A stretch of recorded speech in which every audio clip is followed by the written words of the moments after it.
Who you gonna call? COONBUSTERS. Good morning, everyone. It's 7:15 a.m. on the morning of Monday, January 4th, 2021. And I am Dr. Randy Short, your sometimes well-informed but committed host, voluntary teacher, and servant leader in terms of giving you coon-busting information that's anti-hegemonic. I am proud to be a very teeny tiny grain of sand on the beach of Black social media and independent thought, and giving thanks and honor to all of those, the Ron Herds, the late Patrick Weaver, the incredible Professor Black Truth, as well as Black Authority, as well as Vicky Dillard and the Fly Nubian Queens, as well as the West of Afro Synergy, Brother Darren Muhammad, Sister Jada Rendell, all of the people who are getting the information out. A very, very wonderful and happy first full week of the new year started yesterday, and this is the first full business week day of the year. So hello, welcome. We're going to be moving kind of fast here. I have a mission to continue to attack eugenics and various types of psychological warfare, feminism, and so forth. They all work together if you're looking at what I'm sharing with you. If you're not able to see or hear me through either if it's YouTube or the stream or the Facebook, you can always go to Randy Short on YouTube, or you can come over to StreamYard. I think I'm Dr. Randy Short somewhere in there, but you can find me. The information is moving around. It's on Periscope and on YouTube and on Facebook. Pretty soon, it will also be on my Facebook pages on my regular account. I'm thinking about 10 or 11 days, so bear with me. Now, I was trying to think how to start this off. Sometimes I want to just go through something quickly, but we're a few minutes behind. I wanted to go back to this book here, The Negro Project, and read some of it. And from there, again, we're going to be dealing with sex, eugenics, feminism. And so without further ado, let me see, I've got water and grape juice. And again, if I did not know, Patrick Weaver of True Power is Mine, unfortunately, passed at his own hand on December 22nd, 2020. I must say to you, if you didn't see my small tribute to him, there were a lot of people who were reaching out, a couple who truly wanted to support him. I want you to know that he reached out to me. I reached back. I pleaded with him to stay in touch. His phone numbers changed. Social media didn't respond. When we'll be doing something on mental health very soon.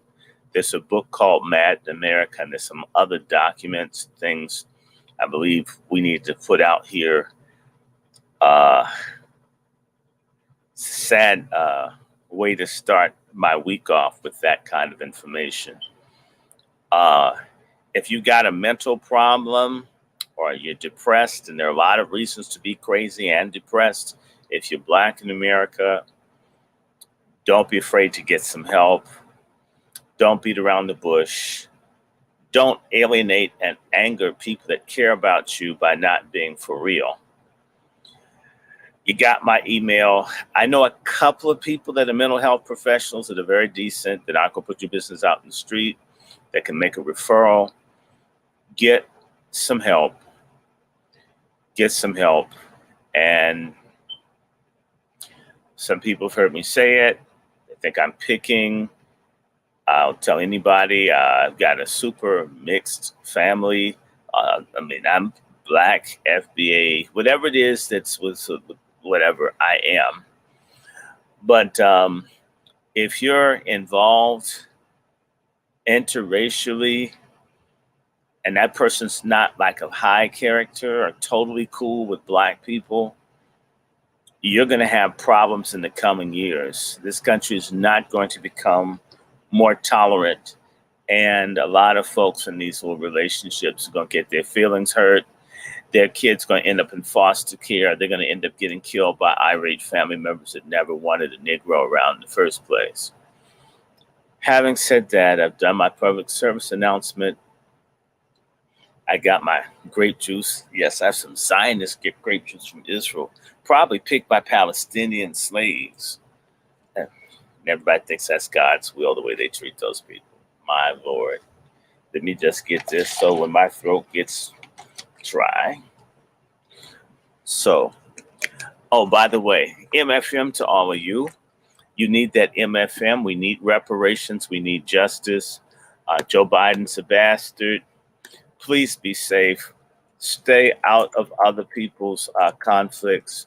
If the people in the master race want to fight each other, what business is that of yours? I want to thank everybody that sent me a piece. I want to let you know that I did get several books today. I'm going to get several books more. Thank you for the contributions. Thank you for what you've been giving.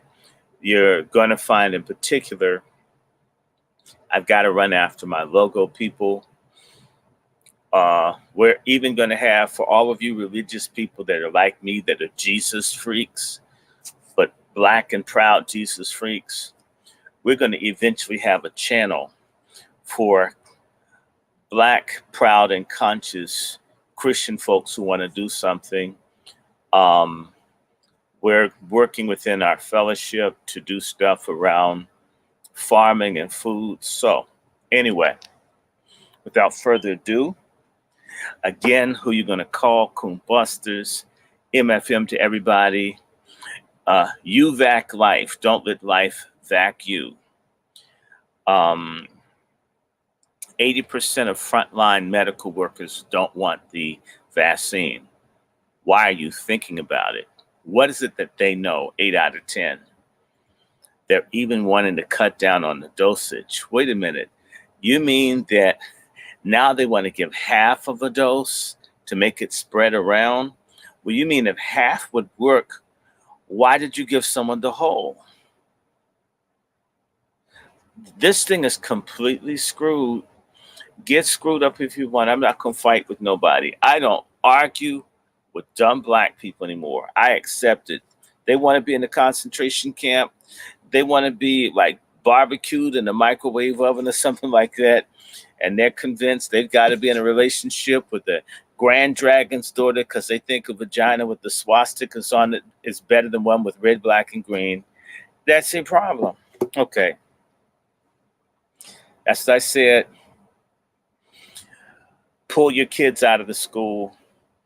Don't go to a church with a pastor that endorses this. Shun anybody that's talking about Tuskegee 2.0. Okay, research it, research.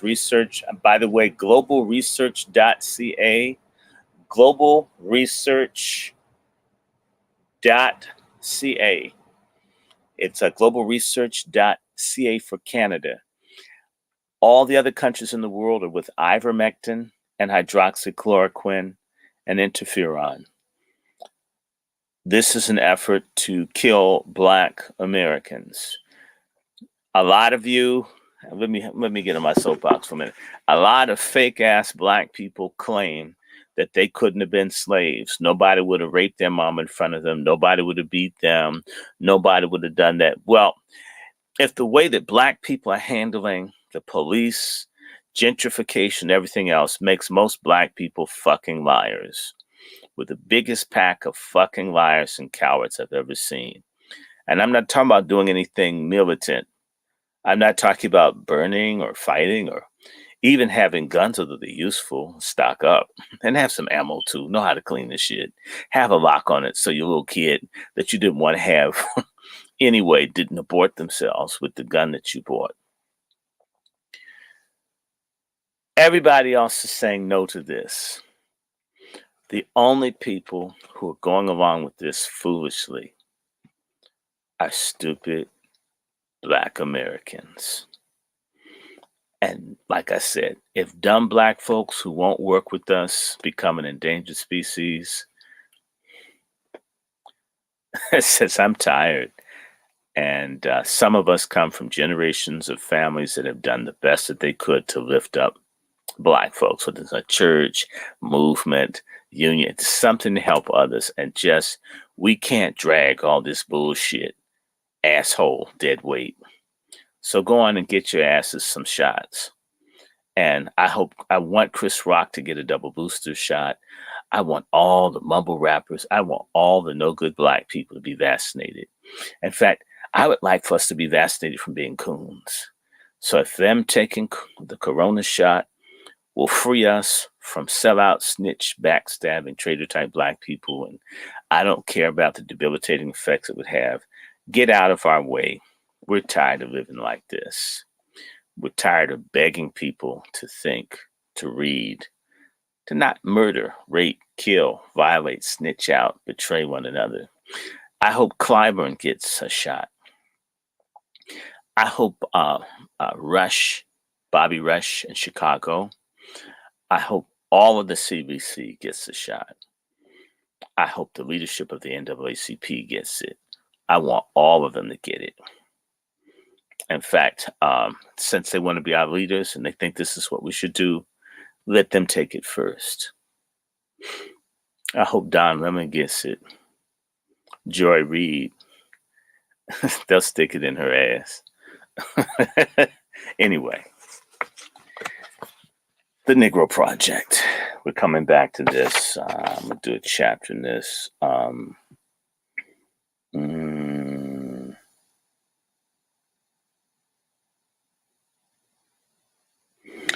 I'm going to start,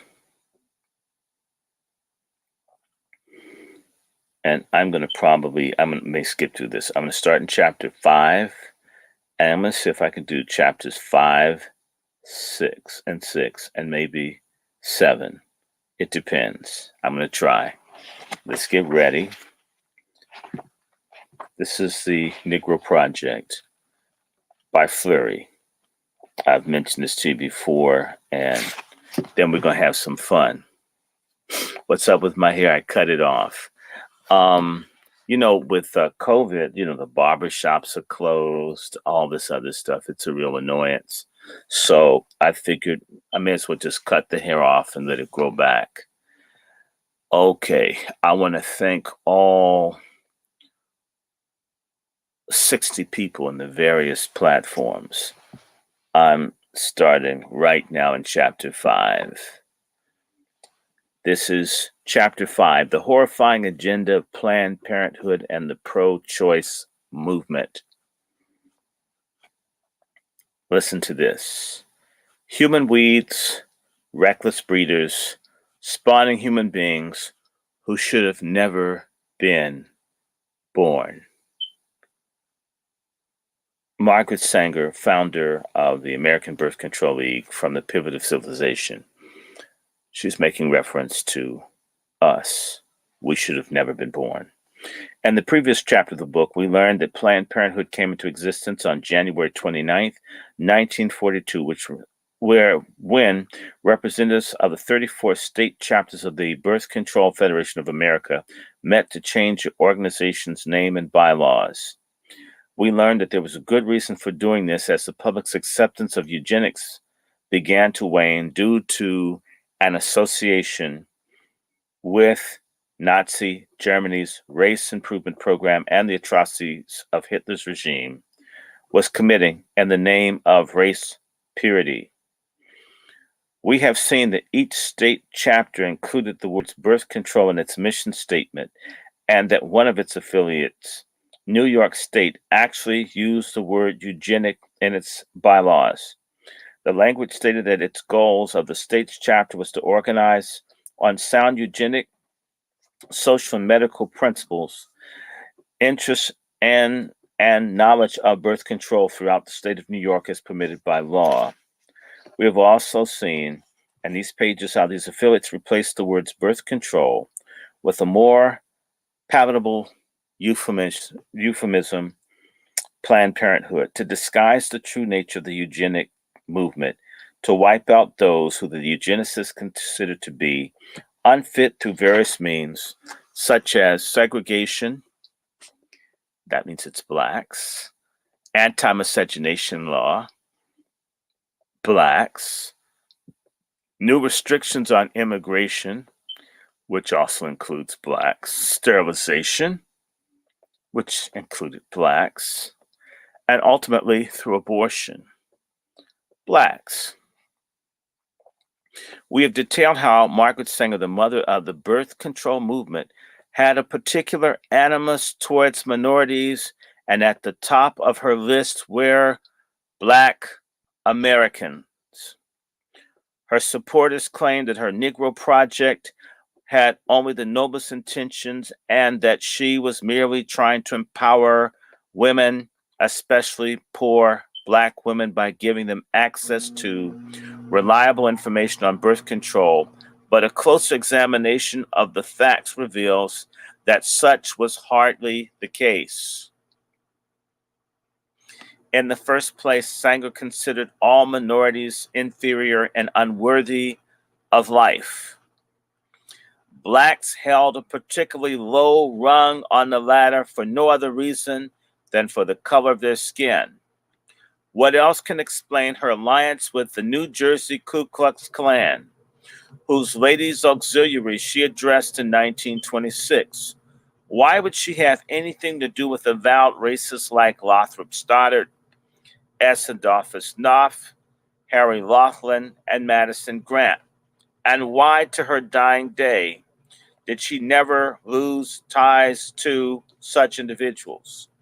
Secondly, given her hatred for organized religion, especially the Catholic Church, the fact that Black Americans, just as they are today, were the most deeply religious people in the country must have rankled her on a most visceral level. When she wrote her infamous letter to Clarence J. Gamble on December 10th, 1939, she was well aware that despite the inroads made by the birth control movement in Black churches, opposition to her message remained quite strong among Black pastors and their congregations. To Sanger, this simply would not do.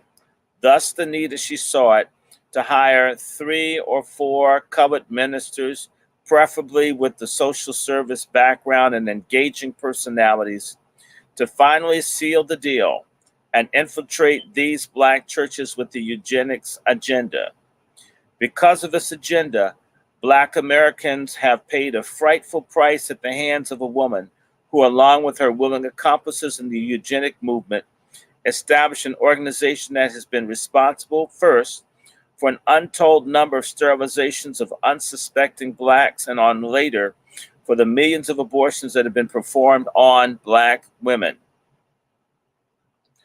While we don't know for certain how many abortions were done on Black women alone by the American Birth Control League, its successor, the Birth Control Federation of America, and finally by its successor, Planned Parenthood, prior to 1973, we do know that since then, more than 3,000 procedures have been carried out per day since abortion was declared a fundamental constitutional right by the United States Supreme Court. And upwards of that, 35% of all abortions are performed on Black women. The Black community has been especially hardest hit by abortion and has paid dearly, to the tune of more than 17 million of these procedures. And this is all thanks to Margaret Sanger, her followers at the time, and those who continue to carry out her bloody legacy and her horrifying pro-choice agenda. Thus, the aim of this chapter is to examine that agenda and to gain a clear insight into what Planned Parenthood and its sister organizations like the National Abortion Rights Action League have in store for American citizens of Black descent. When, for example, did Planned Parenthood begin performing abortions? Why are so many of its clinics located in America's Black inner cities?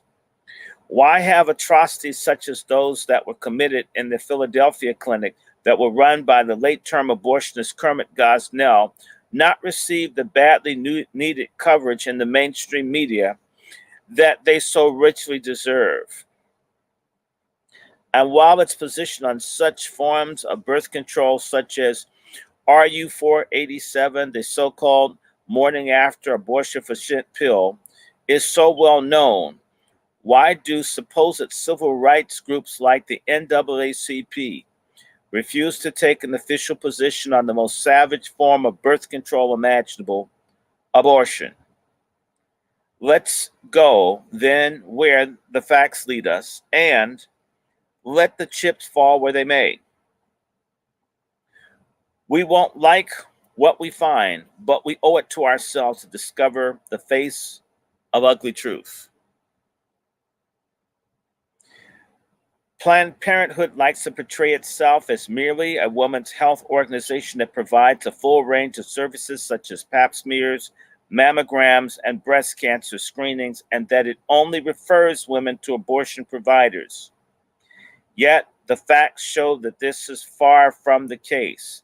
Further, it paints itself as an organization that depends in large measure on private and charitable donations, but in actuality, Planned Parenthood receives the bulk of its funding from the federal government, which means American taxpayers are bankrolling its activities and to a large degree, often with little or no say in the matter.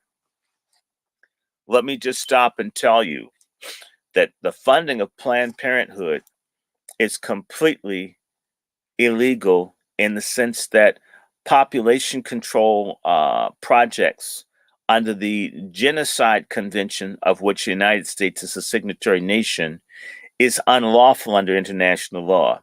Planned Parenthood, whether you like it or not, whether you've gotten a mammogram or not, an abortion referral, an adoption referral, they're not to be funded because Black folks are targeted for population control under how it operates.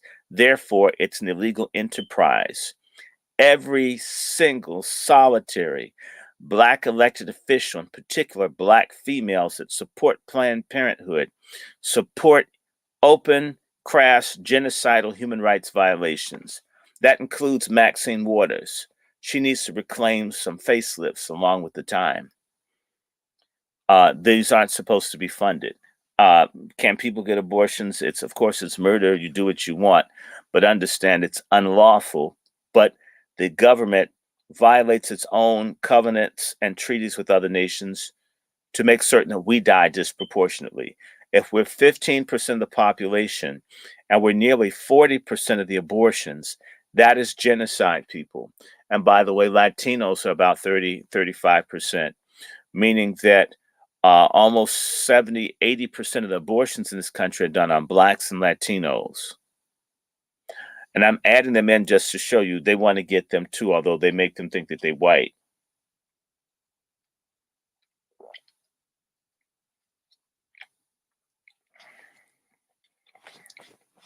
Here we go. Consider this. Planned Parenthood received over $350 million in tax money in 2006, over $360 million in 2009, over $500 million in 2012. Notice how Obama gave even more. Obama gave almost 50% more than Bush. Y'all like his ass. Y'all are stupid. And $540 million in 2013. Obama almost doubled what they gave to kill Black babies. Y'all like him. Damn, y'all stupid. Now, that's a lot of mammograms, pap smears, and breast cancer exams, to say at the least. And while the abortionists tell us that this practice must be kept safe, legal, and rare, our examination of the issue will clearly demonstrate that while the practice may be legal, it most certainly cannot be called safe or rare. As in the facts surrounding the activities of Dr. Kermit Gosnell in Philadelphia have come to light, they give lie to this notion. In May of 2013, Gosnell went on trial for murder in the largest city in Pennsylvania, in the deaths of 7 infants who survived attempts to abort them, as well as the Karnamaya Mangar, a 41-year-old Virginia woman who died from a drug overdose on his operating table during her procedure. Some witnesses at trial testified that Gosnell killed anywhere from 100 to 200 newborns over a 30-year span. Stunningly, charges were brought only after the clinic was cited not for complying with provisions of the city's health code, and it was revealed that Gosnell's facility was operating under conditions that would have closed down any restaurant or meat packing facility. In the wake of these nauseating developments, Planned Parenthood immediately went into damage control mode, calling its actions an aberration and not indicative of a more sinister, deadlier agenda. But as the saying goes, facts are stubborn things.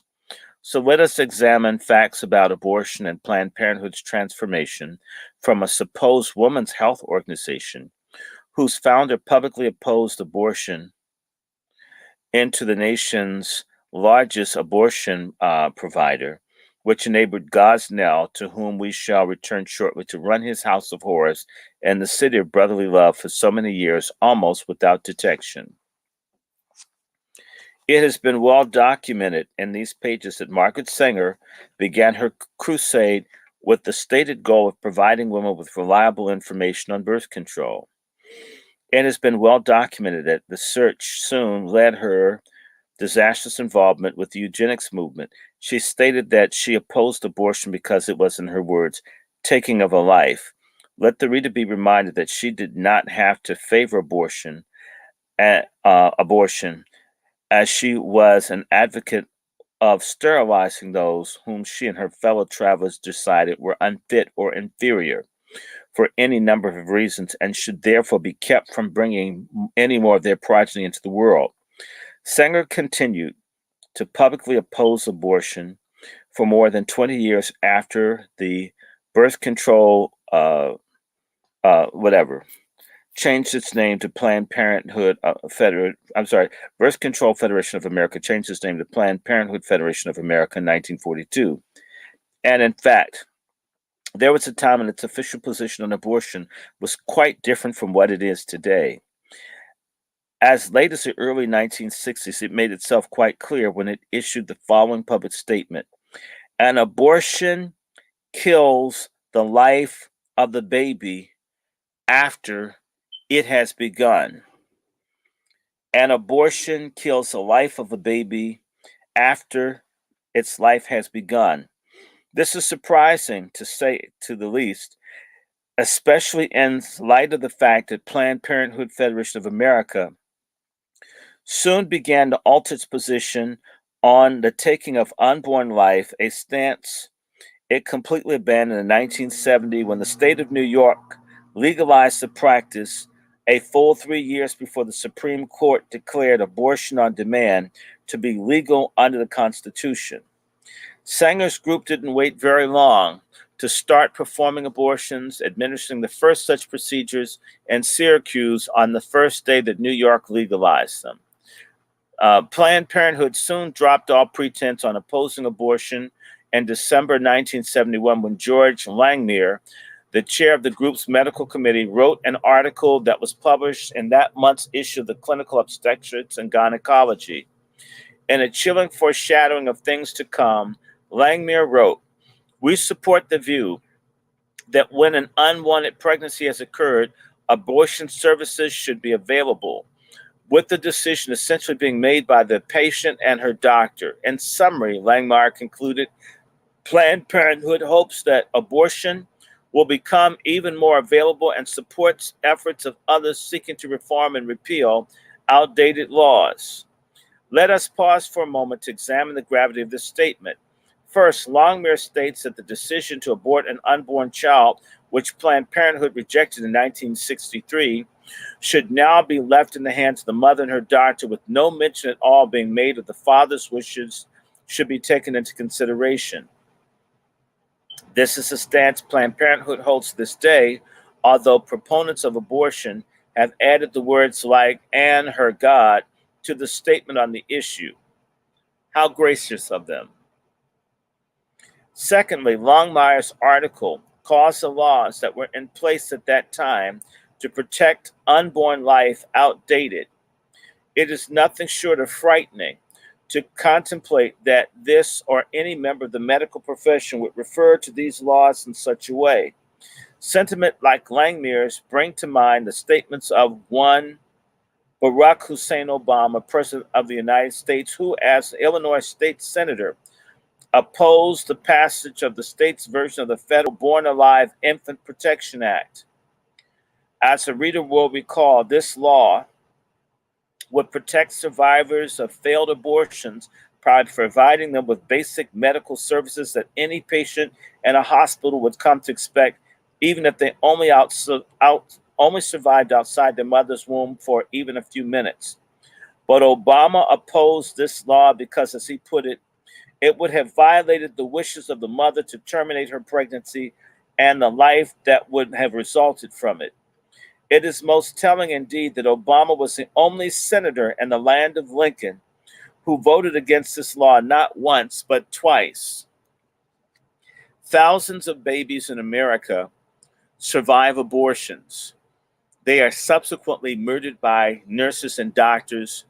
The Obama that most of you voted for and supported believes in killing babies. Even if they tried to kill the baby and the baby made it out anyway, kill it anyhow.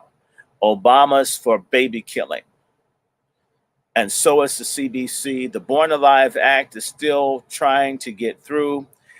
It's universally opposed by Black women in Congress. There's not one Black woman in the Congress of the United States that thinks it's cruel and unusual to murder a baby that survives an abortion. This is why I talk to certain Black women with such disrespect. They have no respect for life and they get a pass because they're female. It's presumed they have a little more sensitivity than men. Bullshit. It's a fucking lie. The women are lying. This pork chop feminism has destroyed femininity, the maternal instinct, and the decency that Black women have characteristically had. And it's time for Black men to sound off. And when you meet a nasty, foul-tempered, difficult Black woman, she's probably killed babies. She's a killer. Her nasty attitude's a warning. Why would you want to be with someone that would kill life inside of them? They'd probably kill your baby inside of them. And think of it as like getting a weave or a nail appointment. It's real talk. Damn pork chop feminism. I don't like none of it. Don't be my friend. Get off my platform if you think killing babies is cool. Planned Parenthood believes so strongly in the New York decision to liberalize its outdated abortion law that it filed an amicus curiae brief with the Supreme Court urging that abortion be made legal across the country with absolutely no restrictions whatsoever. That means if she's expecting the baby on Wednesday, she could come in on Monday and get an abortion. That's a baby. We got chop shops. Babies are being murdered. This is evil.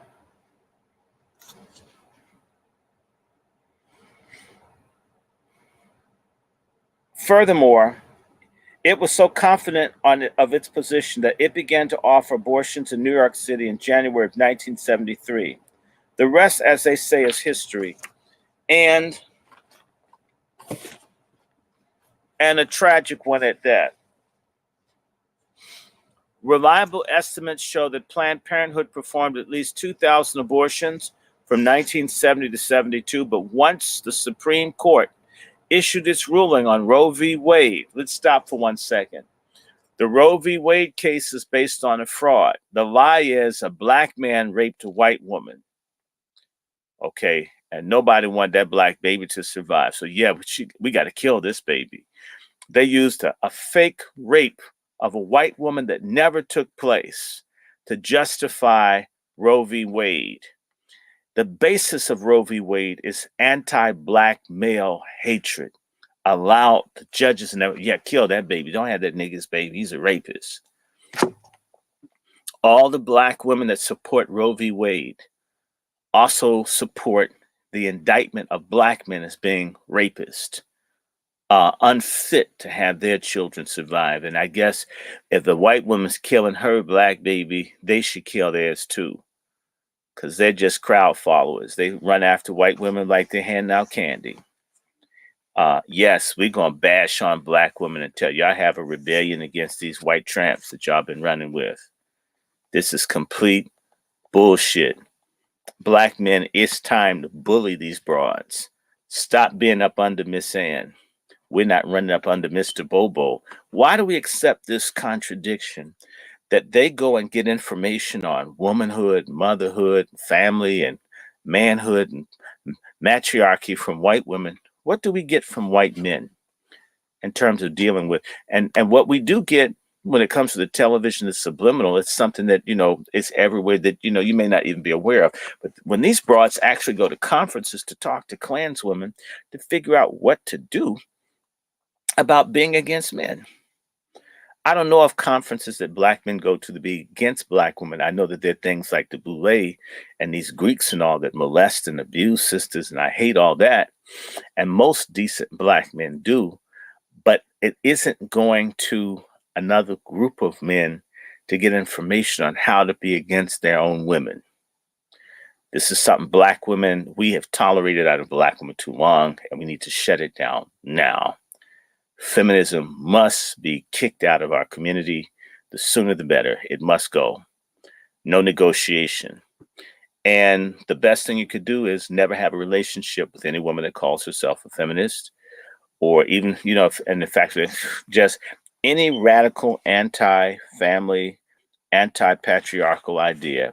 You shouldn't even take your pants off for such a woman. Have some character. And that comes back to black men. Stop screwing everybody. Stop being whores. Your seed counts. And anyway, look, let me keep going. Once the Supreme Court issued its rulings in Roe v. Wade, 1973, all bets were now off. Planned Parenthood performed an estimated 5,000 abortions in 75, 58,770 in 1977, 104,000 in 1987, 213,026 in 2001, 329,445 in 2009, and 333,964 in 2011. These were not referrals to other abortion providers, as Planned Parenthood claims, but operations that were performed at the group's own clinics. By the way, 90% of the revenue that is not government funding that comes into Planned Parenthood comes from the sale of abortions. You go to McDonald's for burgers, not for tacos. People go to Planned Parenthood to kill babies, not to get medical care. If they give some medical care, you might be able to get a taco at McDonald's, but you go to McDonald's because the golden arches represent hamburgers.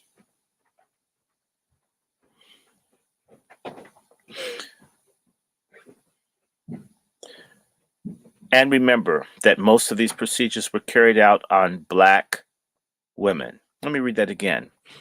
Most of these procedures were carried out on black women. Let me read these numbers again. So these are mostly black women. Look at this.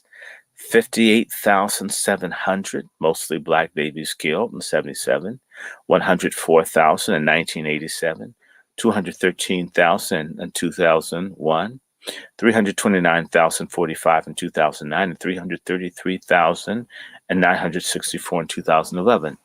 We talk about black on black crime or cop shooting or this, that, and the other. And these folks are killing black with the support of a lot of weak simp pimp niggas who don't want to step up as fathers and a whole bunch of broads that think killing a baby is like getting a nail appointment. If we don't value our all black lives, why should we be surprised if other folks don't shoot us, handcuffed or with our hands in the air? Real talk.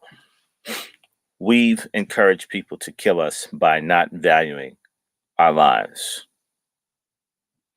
Considering these numbers, can pro-choice movement seriously claim to have achieved its goal of making abortion a rare occurrence? Imagine they've gone from 5,000 to 333,694. They want to make abortion rare.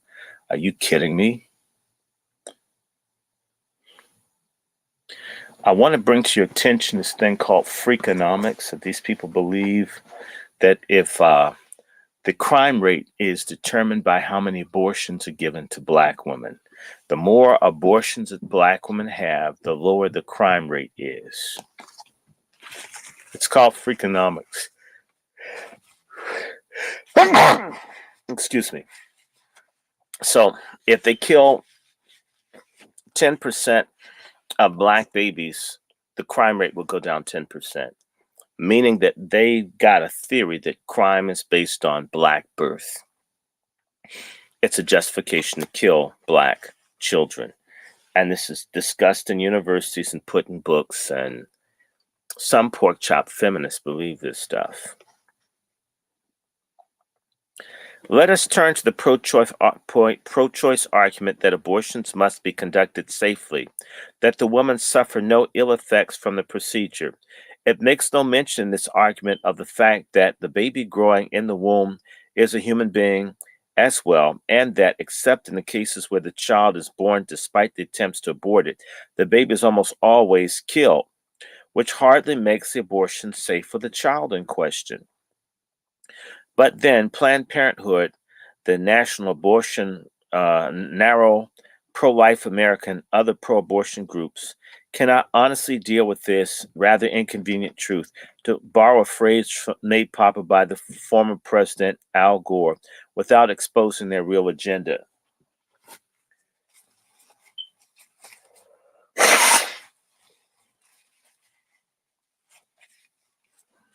Every now and then, though the mask slips, we get a glimpse of what lies at the heart of the pro-choice movement. This brings us back to the aforementioned Dr. Gosnell, who received his comeuppance when he was convicted on 3 counts of murder in May of 1913 and the deaths of children who were born alive despite his attempts to kill them in the womb. He's not quite getting the story right. Let me stop and tell you that Dr. Gosnell, a black doctor in Philadelphia, killed as many as 17,000 children. I repeat, 17,000 children. And he kept them in jars, kept their feet, kept their hands, kept their heads. And the way that he killed the babies is he would get the women to have the baby and then take scissors and cut the baby's spinal cord after it had been born. They killed thousands and thousands of live black babies. He got busted in 2013. That's not 100 years ago, Coons. That's not back in 1850. That's right now. And by the way, when Barack Obama, who all of you guys like, y'all love his ass, Ofaga, when he was asked about Gosnell and all the babies being killed, he says, we have to leave this to the courts. Well, when the courts convicted him, he made no statement. Understand me. And while they were looking at Gosnell, what was the reply that Barack Obama said? You can go and find it in YouTube. God bless Planned Parenthood. I'm not aware of anything that Obama said that was black that God should bless.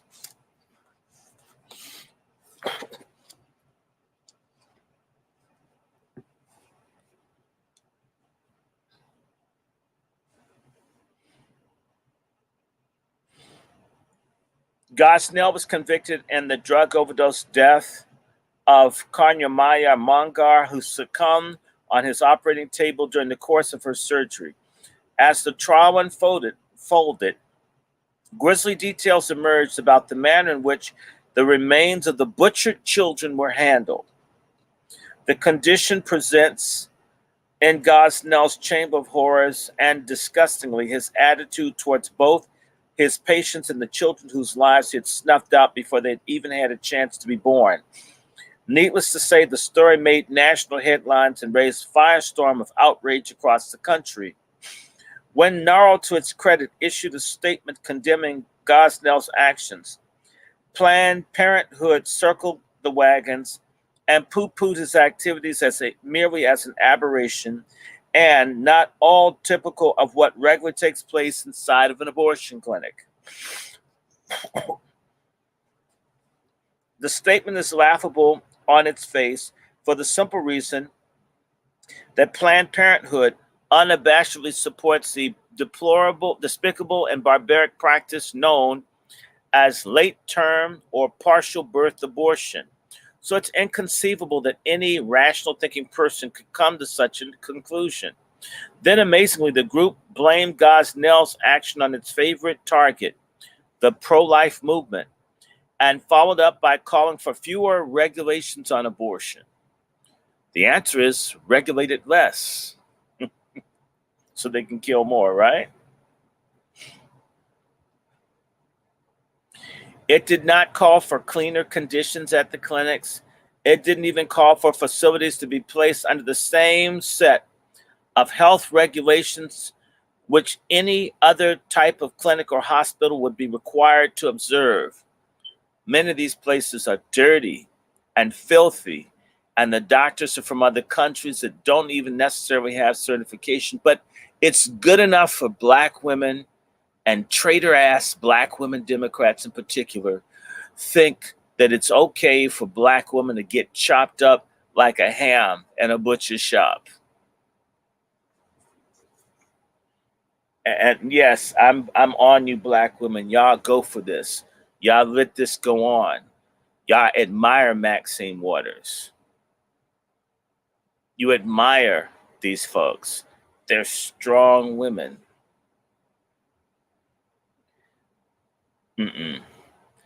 I would never get with a woman that had an abortion.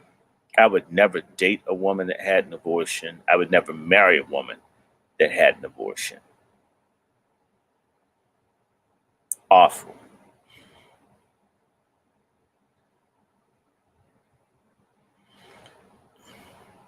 Planned Parenthood called for none of these things. Only that abortion services be made more readily available, no strings attached, no questions asked. After all, it's just killing Black babies, right? Planned Parenthood is infamous for its opposition to parental notification laws. The use of technology such as sonograms and ultrasounds that show that women a life growing inside her body. It staunchly defends the use of such chemically induced forms of abortion. RU 486. I need to just tell you, RU 486, the abortion pill, is made by the same German company that made the gas to kill the Jews in Germany. Now they kill Black babies, and y'all think it's cool. This is why I'm disrespectful towards certain people. The morning after abortion pill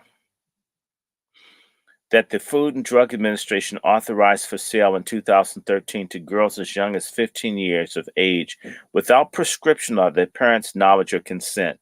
You can't get hydroxychloroquine to save your life.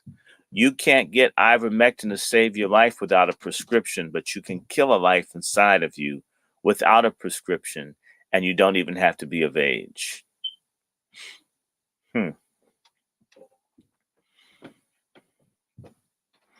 But on the other hand, it says nothing about the value of lives taken by abortion. Since 1973, over 57 million children have been aborted, nor does it acknowledge the physical and psychological damage done to women who undergo such procedures. A lot of sisters are wrecks for killing babies. They're just not honest. The increase, and a lot of them are sterilized. They mess them up. You really think they all get good treatment in those places? That's silly. Silly. Increased rates of breast cancer and sterility, or the tremendous grief and guilt that so often accompany an abortion, sadly, are far too commonplace among the overwhelming number of women who undergo such a procedure. Many women who have had even one abortion have also displayed symptoms of post-traumatic stress disorder after having had their operations. Yes, this is a nasty attitude. These women that let the babies get killed have PTSD. That's why you wonder why they're so mean. You speak to them yelling and screaming, lady ready to fight you for saying hello. I didn't even do nothing. I wasn't even trying to hook up with them, right? This ugly behavior is a public manifestation of a trauma after these women have killed babies. This attitude is a baby killer attitude. Next time someone comes to you, tell them, I didn't kill your baby. You did. Take the authority back in the community, brothers. Stop making excuses. Stop trying to hook up with them, because all they're going to do is kill your baby too. And a lot of folks are sterile. A lot of women can't have babies. They got messed up. And a lot of women can't have babies. They won't tell you why. And it's embarrassing. Then they can't have a child. Then they, a lot of women end up, being gay behind this stuff. They do. That's why so many sisters out here. Anyway, we'll examine some of the consequences of abortion more in our next chapter, but suffice it to say, despite the best efforts to desensitize women to the fact that they are killing an unborn child, the abortion industry has not yet won its war on the human conscience. If they're given the correct information,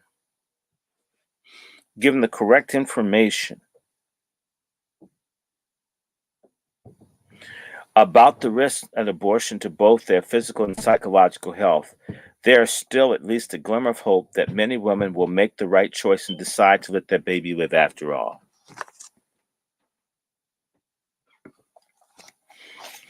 But to abortion advocates, life really has nothing to do with that, at least not the life of a child. All that matters is a woman's right to choose. Remember that Barack Obama said in defending the 2 no votes he cast as a state senator in Illinois before he went on to bigger and, at least for him, better things. And do not forget that the tortured answer he gave in 2008 when asked when life begins, that it was above his pay grade. But again, life has nothing to do with it. Only the right to choose, even though the father is often completely shut out, and the unborn child has absolutely no say in the matter, even apparently in the Gosnell case after it is born. A revealing example of the latter came to light in March 2013, when Alicia LaPointe Snow, a lobbyist for the Florida Alliance for Planned Parenthood affiliates, testified before a House committee that was debating the treatment of survivors of failed abortions in this case, whether to pass a state law like the Federal Born Alive Infant Protection Act. In response to questioning about whether a baby should be allowed to live or die, Snow stated that any decision that is made should be left up to the woman, her family, and the physician. The reaction left many lawmakers, to put it mildly, as one of a stunned incredulity. This woman basically said, even if the baby survives, they should kill it. She said it. Let it die. Representative Daniel Davis pressed Snow on this point, asking, what happens in a situation where the baby is alive, breathing on the table, moving? What do your physicians do at that point? Snow pleaded ignorance, saying, I'm not a doctor. I'm not an abortion provider, so I don't have that information. She's lying. The hearing continued with Snow being queried by Representative Jose Oliva, who asked, "You stated that the baby born alive on the table as a result of a botched abortion, that the decision should be left to the doctor and the family. Is that what you're saying?" Snow held firm and stated again, that decision should be made by the patient and the healthcare provider. Oliva continued to press on this point, asking Snow, "I think that at that point the patient would be the child struggling on the table. Wouldn't you agree?" Snow seemed genuinely taken aback by this rather simple exercise in logic and admitted, "That's a very good question." But Snow neither could nor would deal with it, adding, "I really don't have the answer to that. I would be glad to have some conversation with you about this." Evidently, this was above her pay grade. But it was Snow's answer to another question that was truly jaw-dropping. When asked, "What objection could you possibly have to obligate a doctor to transport a child born alive to a hospital where it seems to me that they would most likely be able to survive?" she replied that Planned Parenthood was supposedly concerned about those situations in which, it had been as in a rural healthcare setting, the hospital is 45 minutes or an hour away. That's the closest trauma center or emergency room. You know that there's just some logistical issues involved that we have some concerns about. So that was what lay at the heart of the matter, according to the nation's largest abortion provider, was that there wouldn't be enough time, or that it would just be too hard to reach a hospital where the child could receive even the most basic medical treatment or care. This obscures the obvious legal ramifications that attach to Planned Parenthood's position that those who allow or enable the baby to die after it had been born alive are guilty of manslaughter at the very least and murder at the very worst. Snow's candor in her testimony and Planned Parenthood's complicity in the death of children, whose only crime is that they survived attempts to kill them before being born, is and should be shocking to a truly compassionate person. Sadly, though this sentiment isn't nearly as rare as one might think, so many so-called intellectuals have no problem at all with what is increasingly referred to as post-birth abortions. In the case of Peter Singer, an Australian professor of bioethics at Princeton University in Princeton, New Jersey, is particularly insightful. Singer first gained notoriety in the 1990s for his involvement in the animal rights movement, and his book, Animal Liberation, argued that animals should have the same rights as human beings and is widely regarded as the Bible of the movement. Singer, like a lot of animal rights advocates, is decidedly pro-choice, but he takes his position to a much higher level with his outspoken support for post-birth abortion. Professor Singer's views hark back to the rationale the German Nazis used to justify atrocities they committed under the T4 forced euthanasia program, as we examine in Chapter 3 of this work.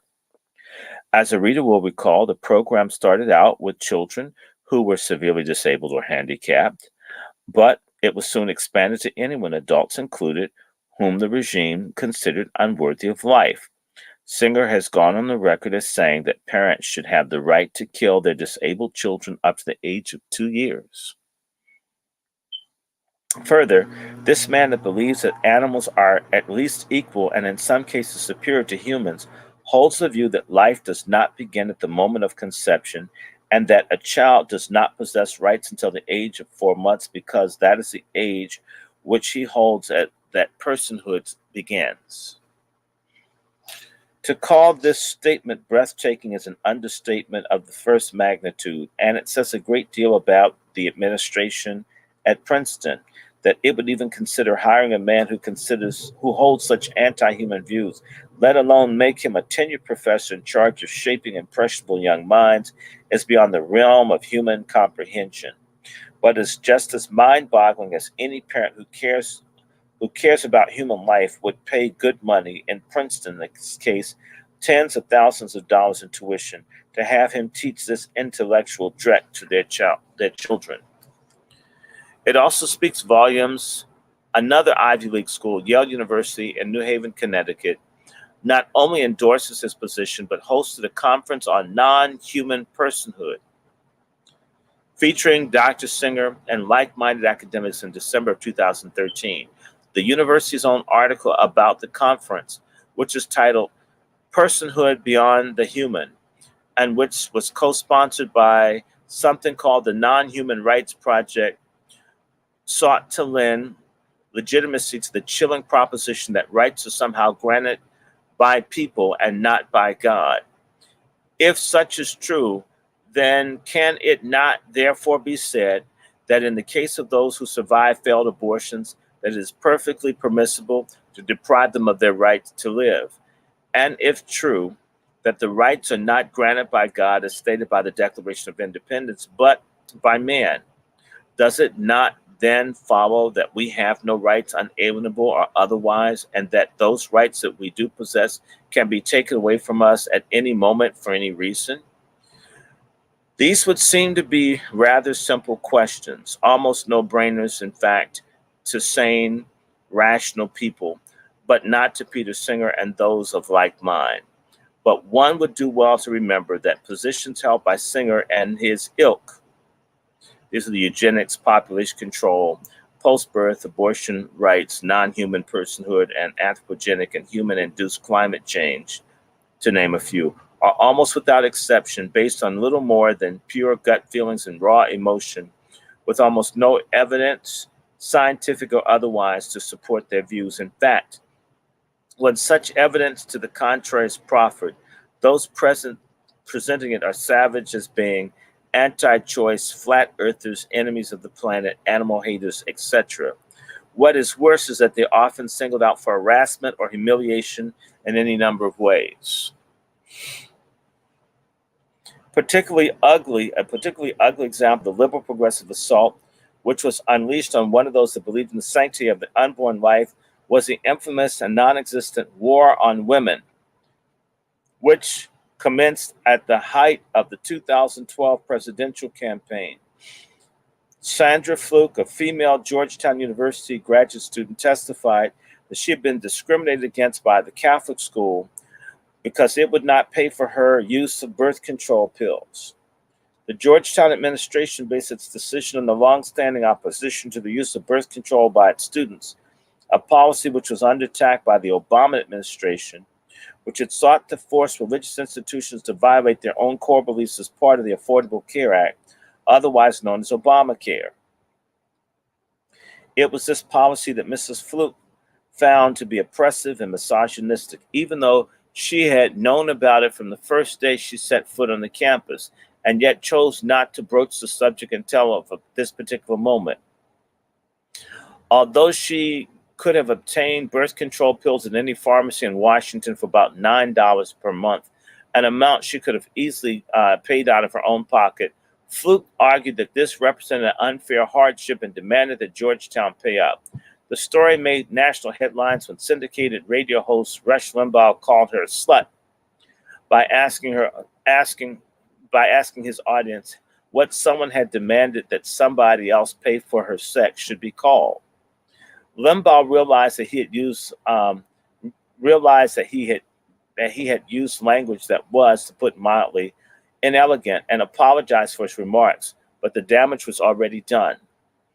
Fluke was now a victim of misogynistic far right, who was canonized by the liberal progressive circles as the new patron saint of the pro-choice cause. Planned Parenthood, the National Abortion Rights League, and other pro-abortion and far-left women's groups circled the wagons around her, and she was even accorded the honor of a telephone call from President Obama himself, who praised her for her courage.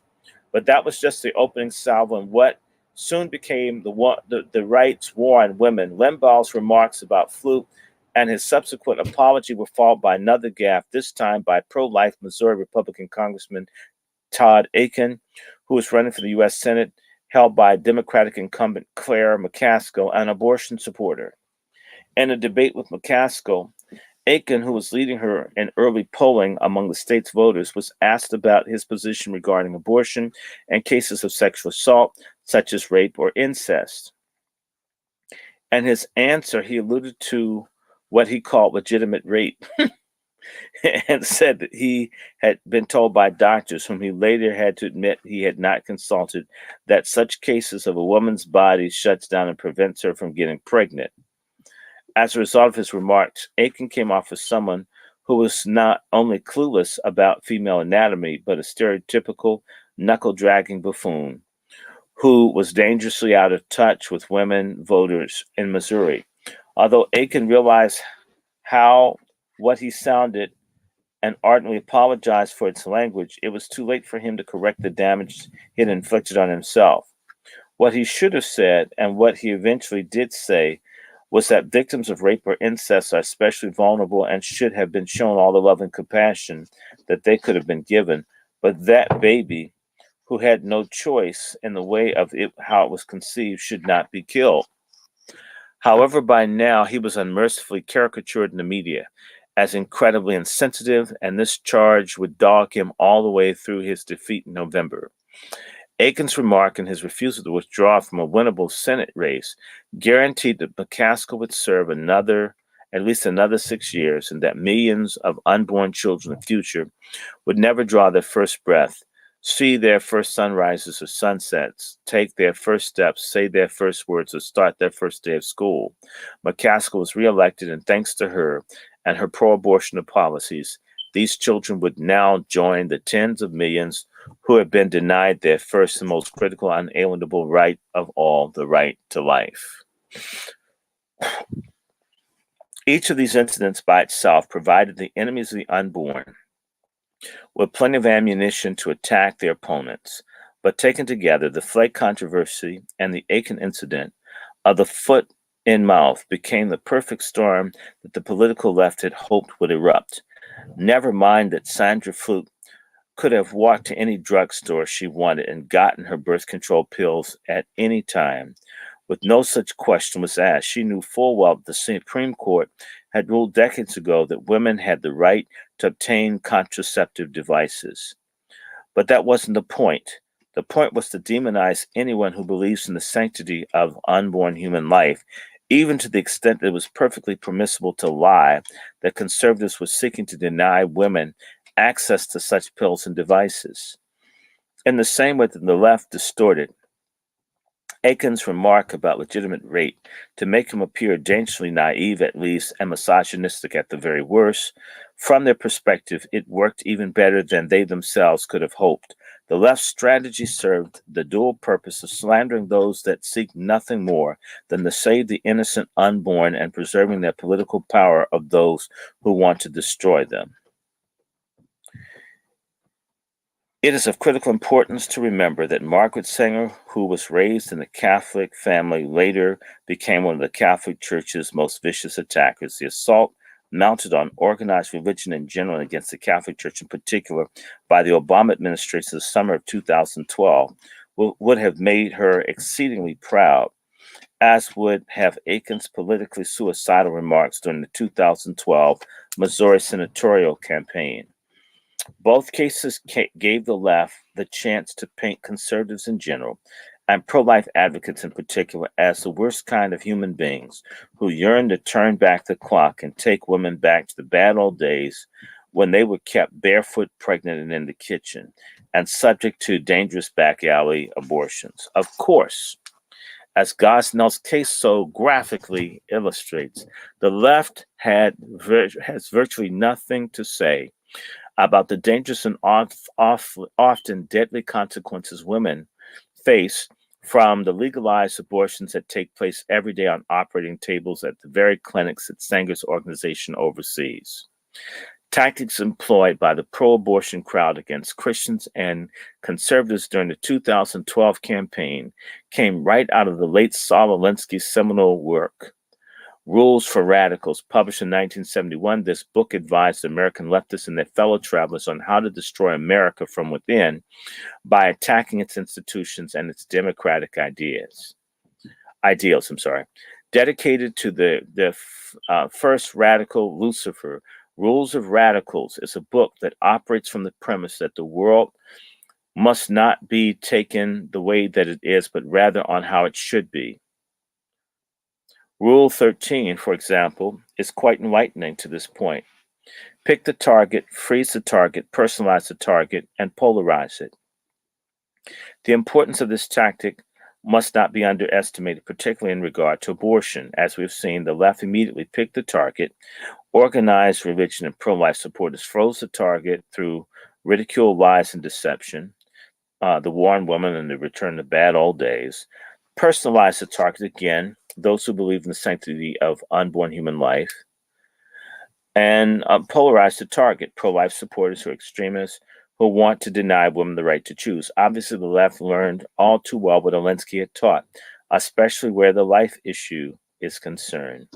When the likes of Sandra Fluke, Nancy Pelosi, Jesse Jackson, Barack Obama, Carl Levin, Barbara Boxer, Dianne Feinstein et al. Seized on the birth control issue and the 2012 campaign to demonize conservatives, Christians and others who believed that the unborn child should not be butchered in their mother's wombs, they accused them of waging a war on women. But what they were actually doing was using this patently false narrative as cover for the real war the left had been conducting for nearly 100 years, a war against the womb itself. For nearly 50 years, it had glossed over Margaret Sanger's racist past and the fact that she was hell-bent on exterminating as many minorities as possible through by as many means necessary. It is strangely silent about the clear evidence of the physical, psychological, and emotional damage suffered by millions of women from legalized abortion since 1973. And it certainly does not want to discuss the atrocities that have been committed at abortion mills across the country by the likes of Kermit Gosnell, George Tiller, and heaven knows how many other of those so-called doctors who have forsaken the sacred oaths to do no harm. Reverend Levon Ewell, pastor of the Bible Church of Ypsilanti, Michigan, director of the National Black Pro-Life Congress, estimates that for every Gosnell or Tiller about whom we know, there are likely thousands of others operating under the radar screen and are doing exactly the same thing.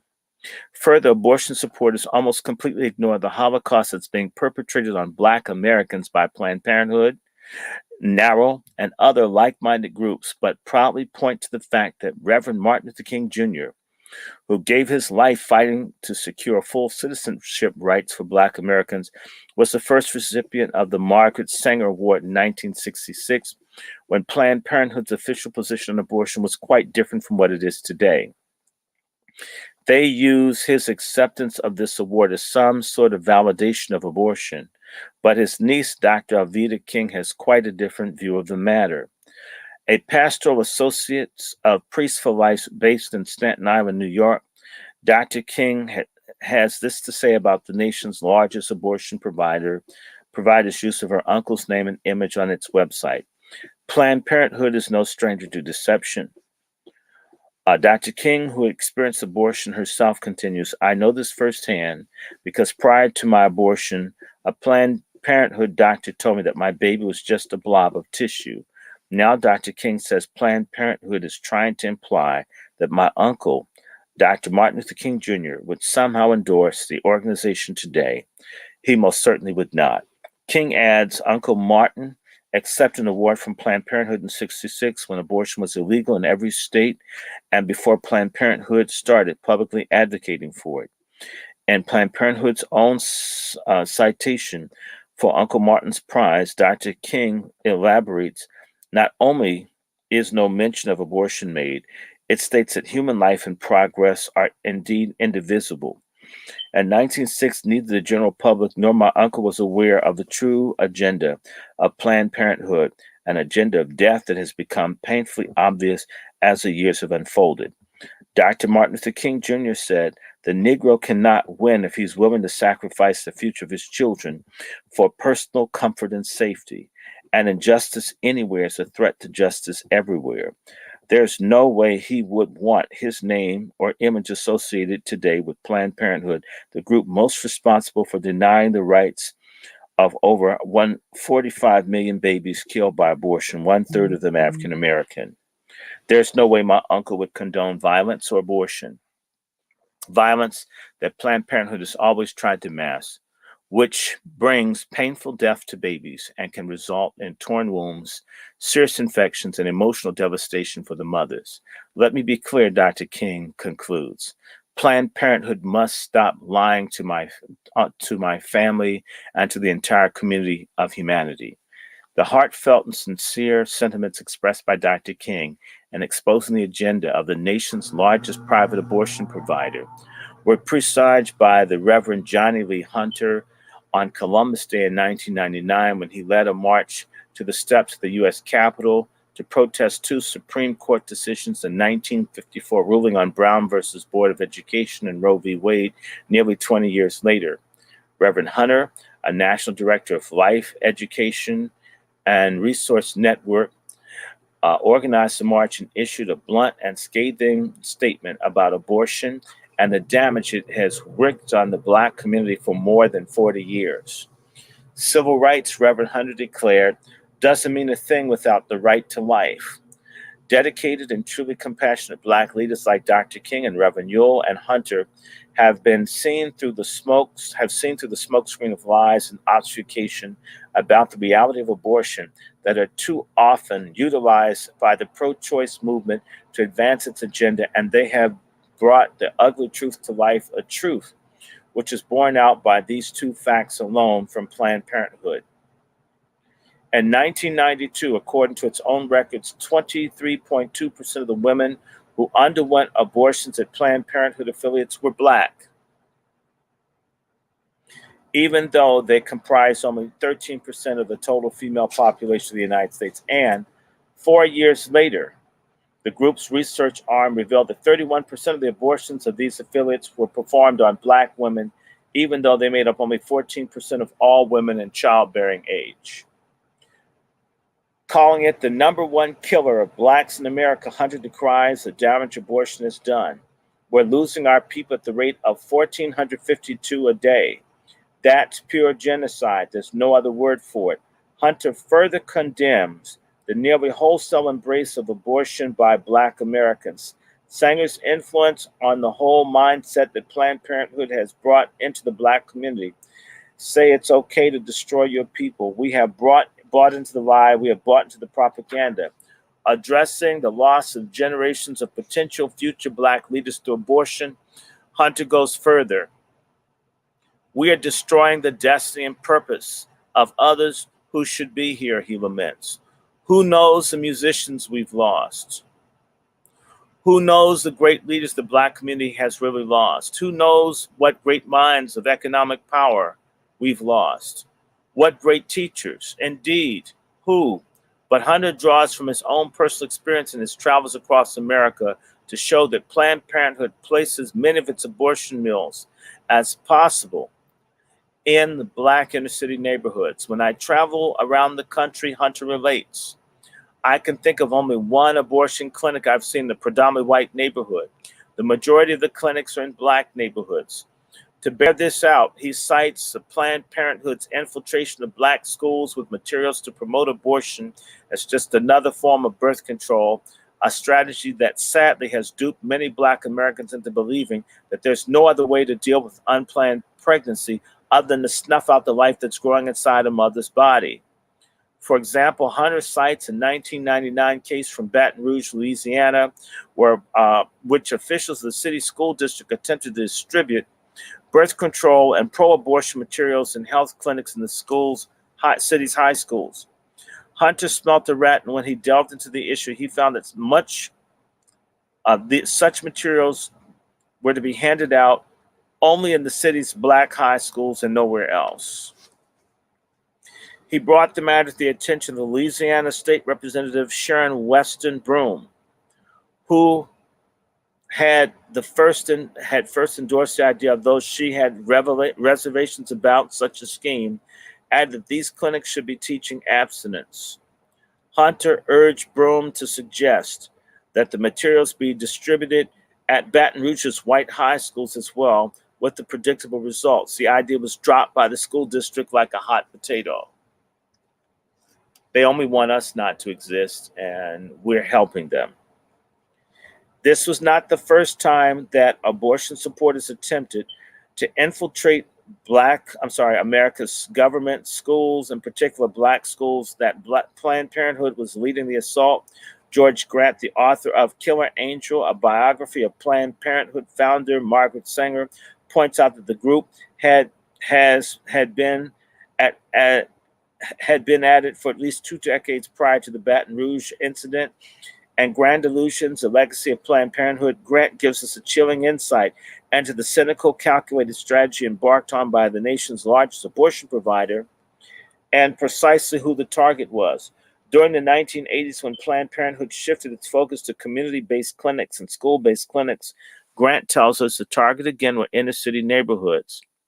Of more than 100 school-based clinics that have opened nationwide in the last decade, none has been substantially all-white schools. All Grant's rights have been Black, minority, or ethnic schools. Such trends has long been the dream of the liberal progressive left in the country, beginning with the successful takeover of education by the federal government and its enablers at the teachers' unions as the National Education Association and the American Federation of Teachers. When the Carter administration spun off the Department of Education from the Department of Health, Education, and Welfare, and an unprecedented political payoff to these unions for their support in the 1976 presidential election, it blatantly ignored the fact that there was no role education. There is no role in education that is reserved to the federal government anywhere in the United States Constitution. If there were, would it have not made sense for the framers to include one in the magnificent document? But of course they didn't, because they knew that educating children is the parents' responsibility. Parents working in concert with local school boards and their respective districts have always been able to assess and address the educational requirements of their children far better than legions of nameless, faithless bureaucrats who inhabit monstrous federal educational apparatuses often thousands of miles away. Because of the 10th Amendment to the Constitution guarantees the rights not reserved to the United States by the Constitution, nor prohibited by the states, are reserved to the states, respectively, or the people. The federal government is explicitly prohibited from playing any role at all in education. Now, this would seem rather obvious to any student of the Constitution, but it is of little import to the ever-growing and burgeoning federal power grab in Washington. And the nation's schools are the poorer for it. The institution of school-based health clinics that offer birth control pills and abortion counseling to girls and condoms to boys, often without the parents' knowledge and or consent, makes it crystal clear that while the teachers' unions talk a good game about parental involvement in the children's education, they are really at the forefront of propagandizing and indoctrinating them into accepting whatever values the liberal progressives hold dear, values that too often are directly contradictory to those of the parents who've spent their children's formative years instilling. Such values as patriotism, delayed gratification, and hard work are belittled by too many teachers, union officials, and school administrators in favor of pacifism, victimhood, and political correctness. Discipline in the classroom is now a thing of the past, endangering both student and teacher in the process. I'm going to skip through some of this because this guy's talking about this.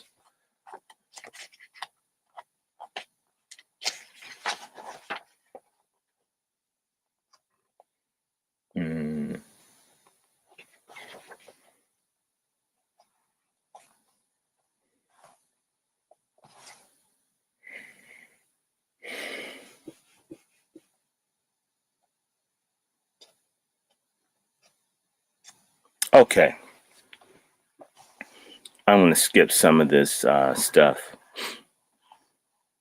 All across the nation, from Morehouse and Bethune-Cookman colleges to Tuskegee Institute and Grambling University, the racism of Margaret Sanger and her cohorts like Lothrop Stoddard, Henry Laughlin, Madison Grant have been deliberately papered over by groups like Planned Parenthood and NARO, and they wouldn't have it any other way. They have a vested interest in propounding and disseminating the image of Sanger and her ilk as truly being concerned with women's health, family planning, and child spacing.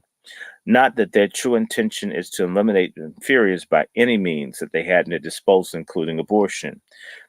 They would have indeed had much more to answer if the real truth ever came out, and they knew it.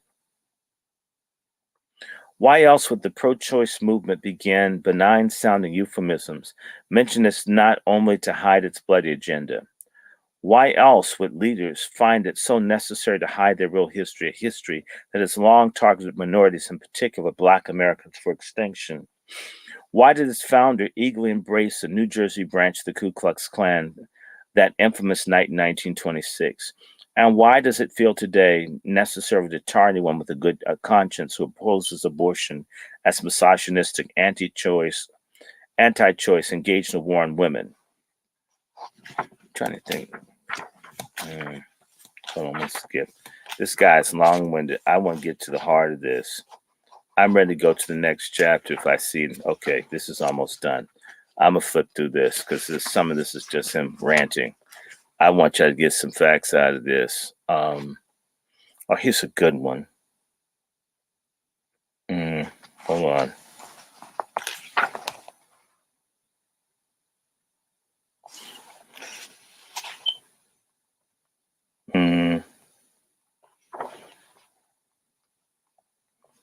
I think y'all got this. He talks too much. Hold on.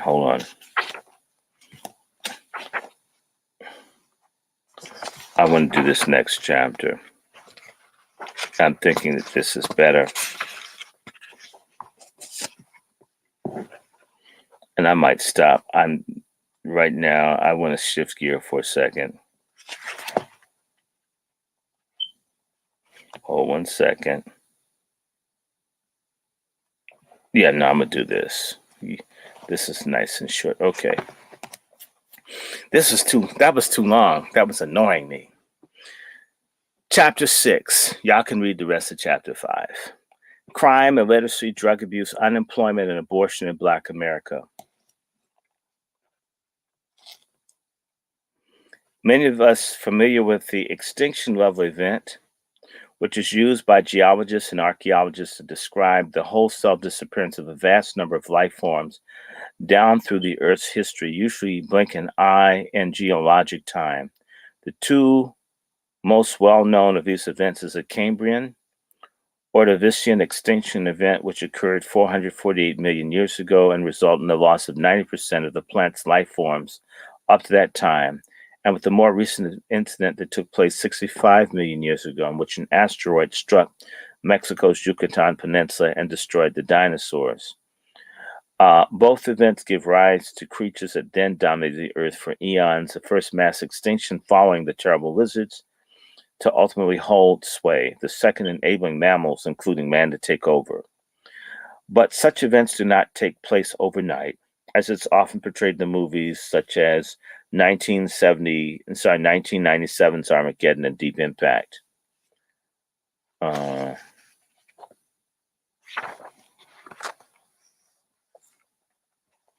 Such naturally occurring extinctions take place over tens of thousands of years. I want to get down.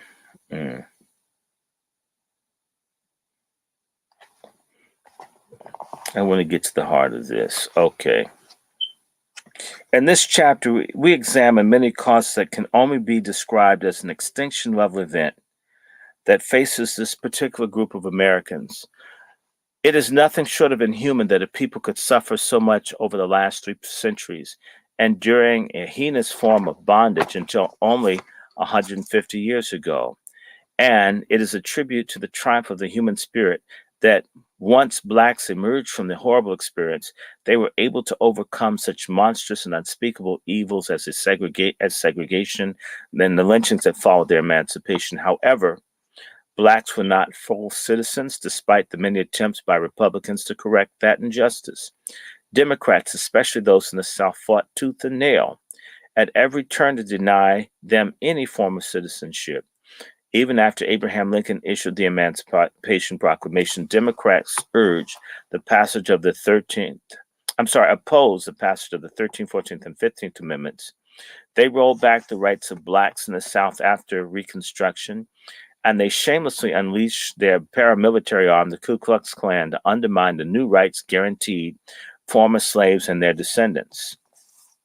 At the dawn of the 20th century, Democrats led by segregationist Woodrow Wilson continued to stand against full citizenship for Black Americans.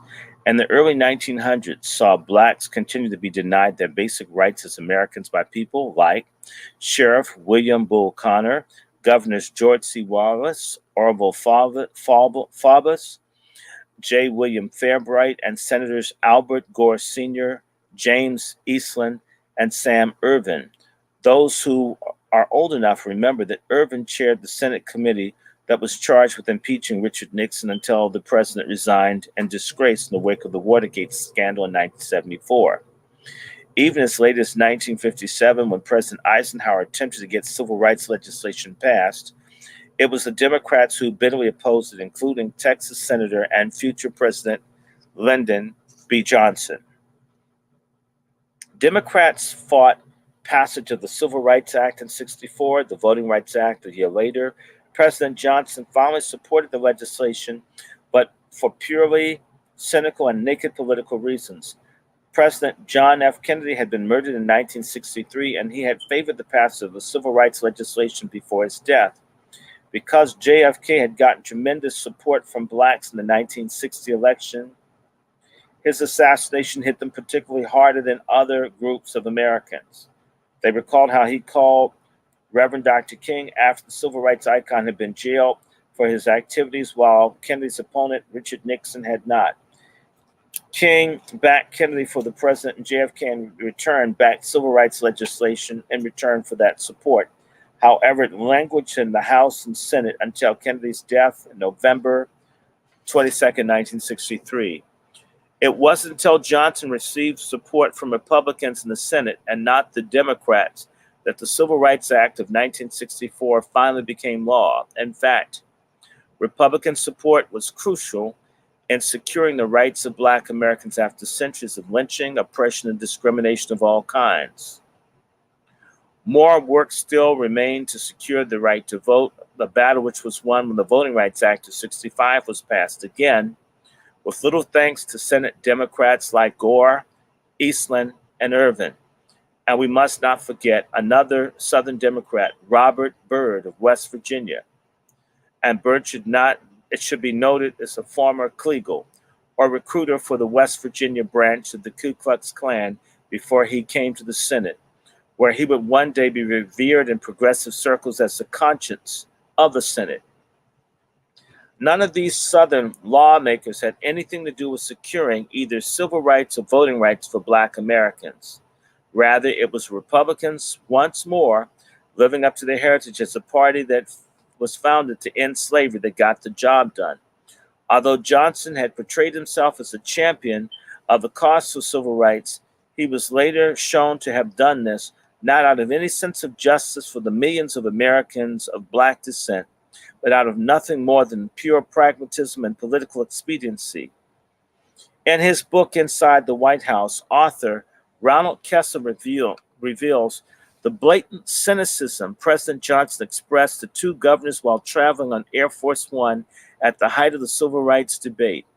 Johnson, Kessler wrote, openly stated, if the 1965 bill passed, I'll have them niggas voting Democratic 200 years.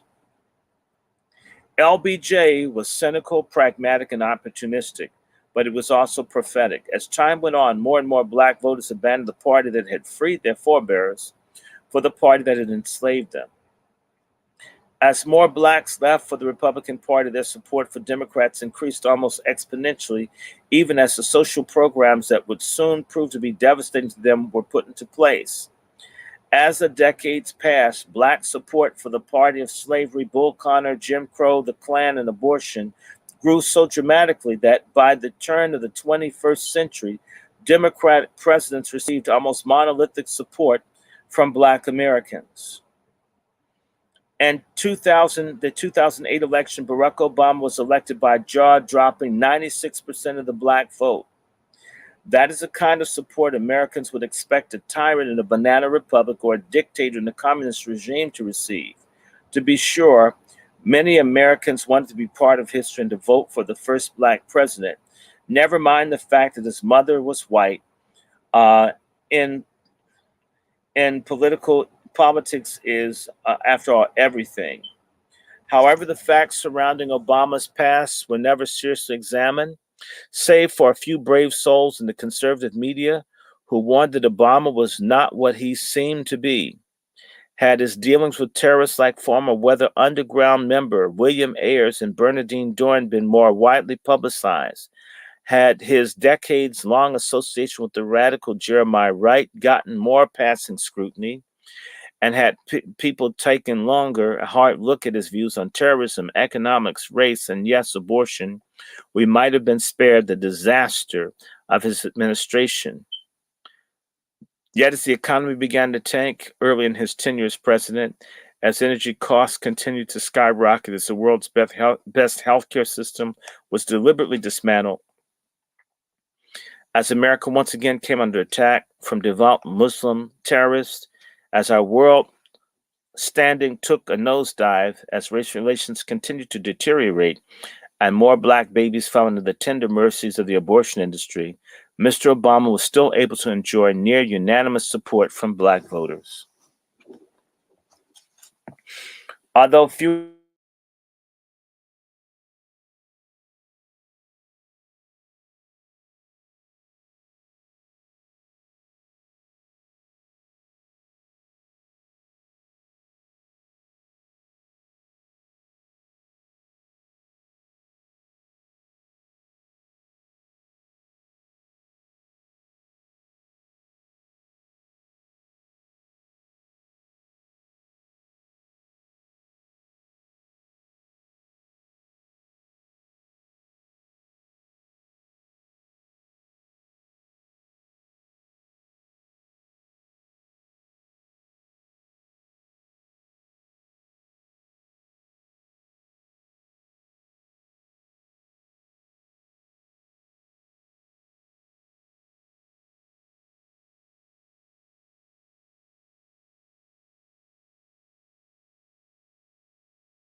Pardon me, something just knocked everything down.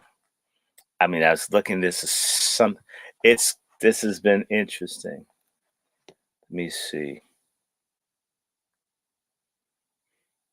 Okay.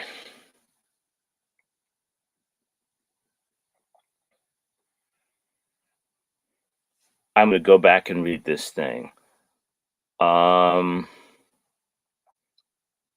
Black Americans found themselves worse off under Barack Obama by nearly every educational, economic, and cultural indicator than nearly any other demographic group in the country. And make no mistake, this was no accident. Take your pick. The crime rate is higher among Black Americans, especially Black on Black crime. This is particularly true in the outrageous number of murders of Blacks by other Blacks in cities like Detroit, Washington, D.C., and Chicago. Considering this jarring statistic from early 2012 to the summer 2013 alone, more than 11,000 Blacks were murdered by other Blacks. Consequently, Blacks incarcerated higher rate than other demographic groups. More Black families are headed by single parents, the vast majority of whom are female. More than any other group of Americans, the rate of drug abuse is higher among Blacks. More Blacks drop out of high school than any other segment of society.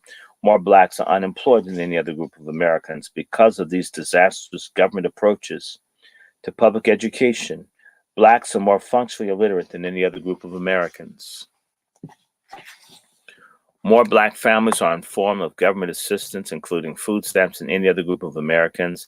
Out of wedlock birth rate is higher among Black Americans than it is for any other demographic group. And as of 2013, it stood an astounding 74% of all babies born to this segment. And it has been so often pointed out of these pages, the abortion rate is higher among Black Americans than any other demographic group. Two stunning examples of this madness come from New York State, where 70% of all Black babies were aborted in 2013, and in Mississippi, where more than 71% of all Black babies met the same fate. Let us be clear. If foreign powers were targeting any group of Americans for annihilation the same way Black Americans are being singled out for extermination by the abortion industry, would not this nation rightfully be going to war to defend them in the same way that it did to free the slaves 150 years ago? We have previously touched on some of the many government entitlement schemes that have brought Black America so low, from the war on poverty that began in the mid-1960s to the affirmative action programs that followed a few years later. We have seen how welfare reform destroyed so many Black families by forcing fathers from the home to be displaced with an uncle, Uncle Sam. And now we see the horrific effects of the savage and brutal form of entitlement for all, the legalized murder of 1.5 million unborn children a year since 1973, 1/3 of whom are Black. If all this is not an extinction level event, one would be hard-pressed indeed to find a better example. Yet, in spite of all that's taking place around them, despite the horrifying numbers that we cited above, the seemingly odds against Blacks still consider themselves among the most religious of all Americans. We can only pray that this continues to hold the race, because it may be their only hope of eventual salvation. Unfortunately,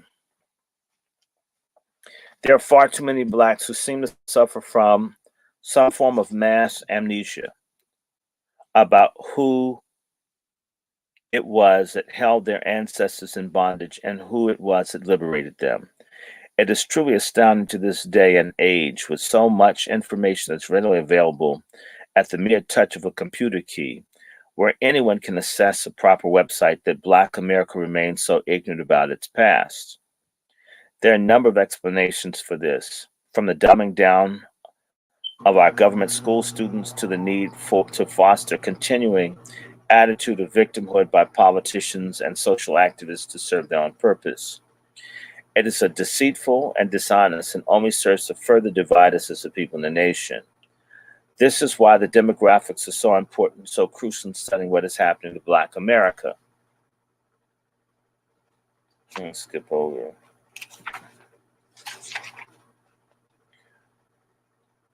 While Black Americans have faced a number of crises that would have destroyed other demographic segments of our society, their troubles are almost completely self-inflicted as a result of their support of the terribly misguided policies of both the federal and state governments over the last 50 or so years.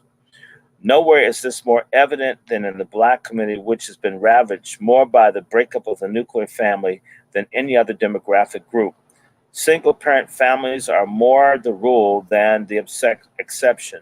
The absence of strong fathers from Black households has robbed children of proper role models and made the task of a mother infinitely more difficult in raising children. I'm going to skip through. I'm going to get to, Remember as well that the feminist movement bears a large part of the blame for bringing this about. Finally, I get to what I want to tell y'all. Far too many women, especially Black women, bought into the seductive allure of the feminist line that they could have it all. Feminist dogma has also taught far too many women, Black women included, that motherhood was outdated, old-fashioned, and oppressive, and would somehow leave them unfulfilled. People like Betty Friedan, Germaine Greer, Gloria Steinem regarded the traditional family as a relic of a patriarchal society in which a woman was expected to know her place. The natural role of the female as both nurturing and a moderating influence in the family was belittled and condemned by feminists, whose ranks even include the First Lady, New York Senator, and former United States Secretary of State Hillary Clinton. It was Clinton, who was a student in Wellesley in the 1960s, infamously compared marriage and the family to slavery or life on an Indian reservation. Recall also that Margaret Sanger was exceedingly critical of large families and used her hatred of them to justify and further her campaign of extermination. And from that, what we have seen so far, we have a pretty good idea whom she had in mind, do we not? It is by no means a stretch to assert the combination of failed government social policy towards Black Americans from roughly 1965 onward, and the feminist influence that infected college and university campuses in the late 1960s and early 70s proved to be more profoundly devastating to Blacks than any other group of Americans. The decline in the Black family unit in the last few decades has been astonishing and stunning. Consider again, following the moment in which the years leading up to the advent of the so-called Great Society, in the mid-60s, Black families were more intact than those of any other demographic groups. Black students graduated from high school in greater numbers than their white counterparts. The crime rate was lower among Blacks than it was among whites. More Black women bore their children within the bonds of wedlock than white women. Fewer Blacks were in jail than members of other demographic groups. The rate of drug abuse was lower among Blacks than it was among whites. And it must be pointed out, so was the abortion rate. This might be the old ground that we have covered, but the importance cannot be overstated, nor must it be forgotten. It is critical to bear in mind that all of this was occurring despite the incredible amount of discrimination and racial segregation that Blacks were enduring in the South, which we must never forget was a home of a segregated lunch counters, drinking fountains, Jim Crow laws, Sheriff Bull Connor, George Wallace, lynchings, and the Ku Klux Klan. It is also critical to remember that the South was heavily controlled by Democrats who fought ferociously to defend the vile institution of slavery and later battled just as desperately to deny Black Americans the self-same rights that their fellow citizens enjoyed as a matter of course. It was a Democrat, U.S. Supreme Court Chief Justice Roger B. Taney, who wrote the majority opinion of the infamous Dred Scott decision in 1954, a decision which many historians call a turning point on the road to the Civil War, One truly has to marvel at the success of Democrats in sanitizing their racist past to the point that so many blacks buy into the notion it was they, not the Republicans, who not only freed their ancestors but secured their civil rights and their right to participate in the political process. Too many Americans, especially Black Americans, have either forgotten that they were never properly taught that it was the Republican Party that funded the end of slavery.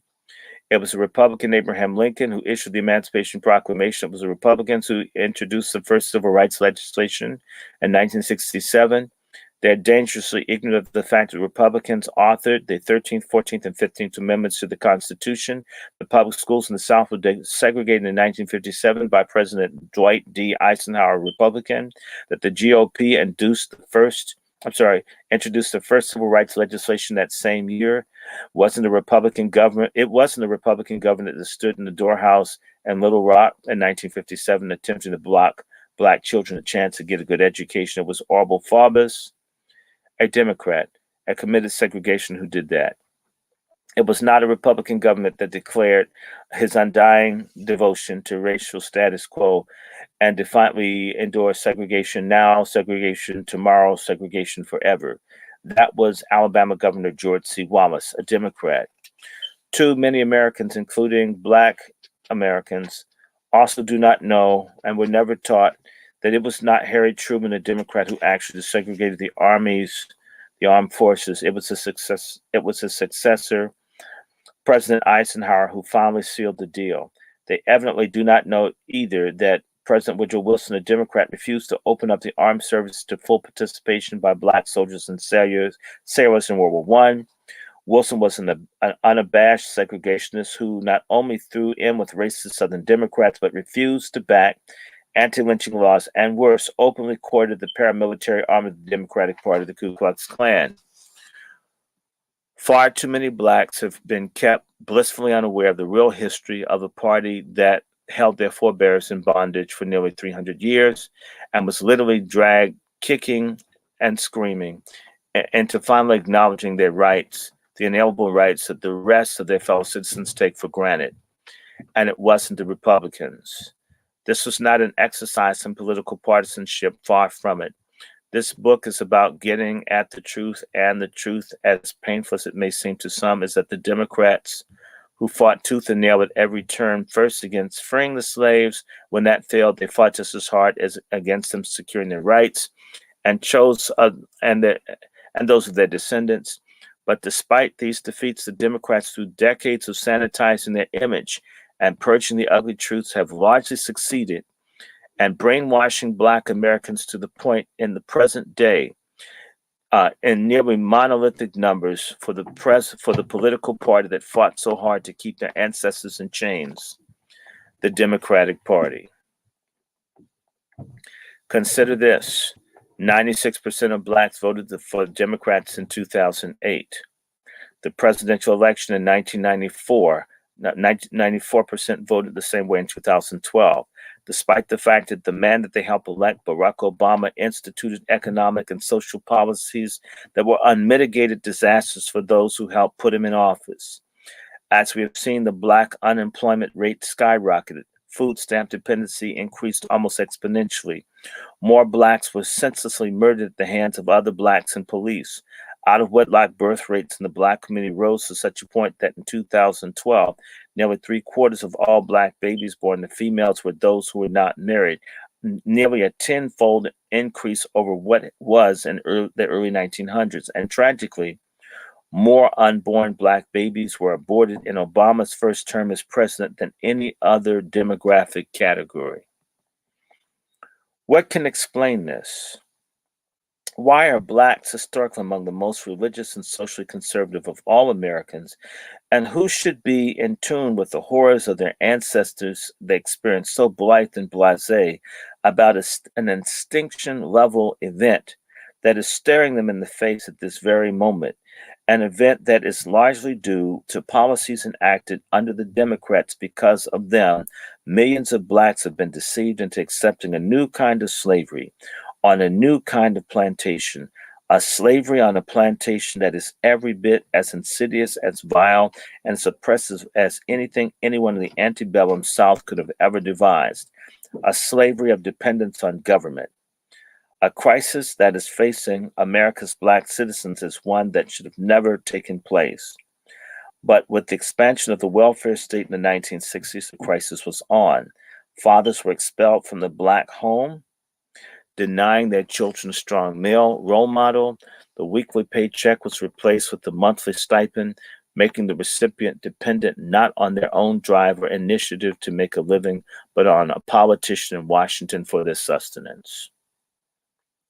Educational choice was taken out of the hands of the parents and local school boards, thereby signaling the death knell of the greatest system of public education the world has ever seen. Rates of functional illiteracy and absence of discipline in the government school classrooms of today are painful and depressing for all to see. Most striking in relation to the Black students who continue to drop out of school in alarming numbers, numbers that are far higher than among their peers of any other demographic groups. Today, there was once Black students exceeded their white counterparts in academic achievement. They are among the most illiterate of all Americans when they graduate from school. Drug abuse began to increase dramatically among Black Americans in the new society and has skyrocketed to epidemic proportions nearly 50 years later. Relaxation of sexual morals and rules of social behavior and comportment resulted in what some have called a hookup culture, one in which long-term male-female relationships become more the exceptions than the rule. All of these demographic factors combine with the unemployment crisis among Black Americans, especially among those in the nation's inner cities, have converged over the last half century to wreak an enormous havoc on an entire segment of our population. I'm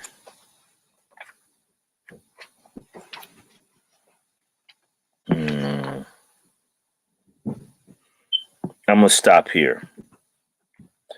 And I'm going to come back, but I'm going to switch books off. He just goes on and on. But I want to do this. It's very clear. And I may take a break. Let me see. It's 9:12. I may come back at 10:30.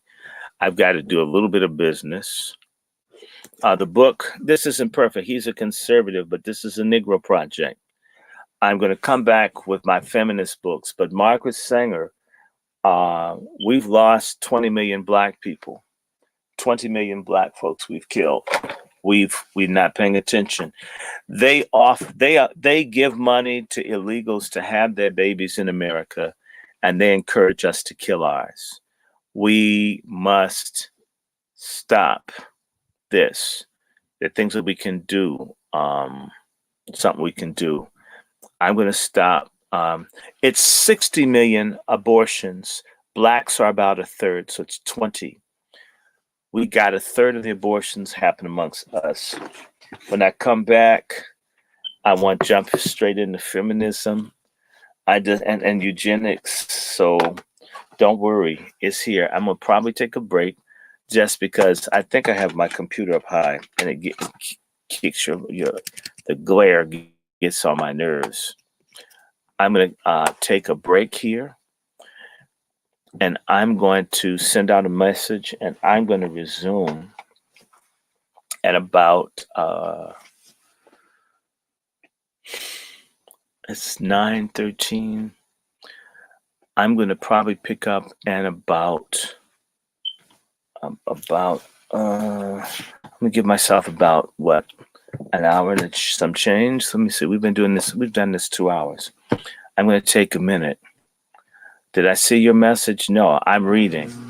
If y'all want to chat for a second, let me now look and see what y'all are saying. Because when I'm reading, I'm looking at the book. If I had a prompter like Obama did, I could see you and do that. So the next thing is race. Let me see. Let me come back in here. If you had a question, now I can get back up in here. Fluke wasn't Black. Fluke is a white woman. Fluke's a white broad. Flukes are right, bro. Okay, questions. You said a lot. If you had a question that you wanted to ask me, I'm going to start. Let me see. The person from Ivory Coast. Oh, good morning. How are you, August? I have someone from Ivory Coast that I need to call, and I need to call someone in Chicago. I tell you what, everybody has a question because there are about there are about 110 people. If you would do me the favor, I need to probably take about a 15-minute break.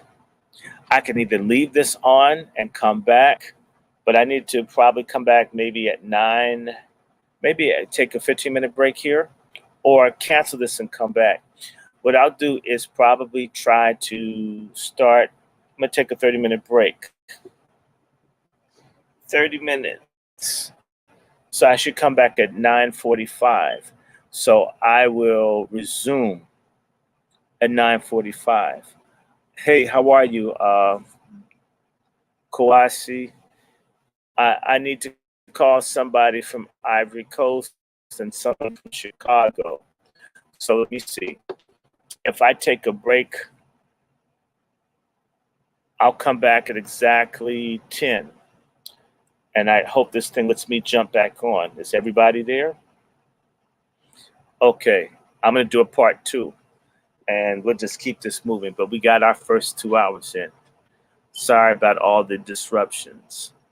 But if you have a question, I'll start off with questions first. And then we'll go right to the reading. Faye Waterton. Yeah, Faye Waterton is not as good looking in person. I saw her once. Oh, you want me to put some old school music on? If I put on old school music, the biggest problem I have is someone will decide that I'm violating a copyright. Then they'll pull the video down. It's really stupid. I'm not trying to get rich off of some of these artists out here. But anyway, what I'll do is take a break for take a 45-minute break, and I'll come back and I'll just repost. So we'll do a part 2, and I just wanted to plow through some of this thing. I think I'm done with Planned Parenthood for a minute. There's gonna be some junk. I want to share junk, so this will be more sexuality, more trash, more facts. So let me stop here. I'll be right back in touch. Anybody, just give me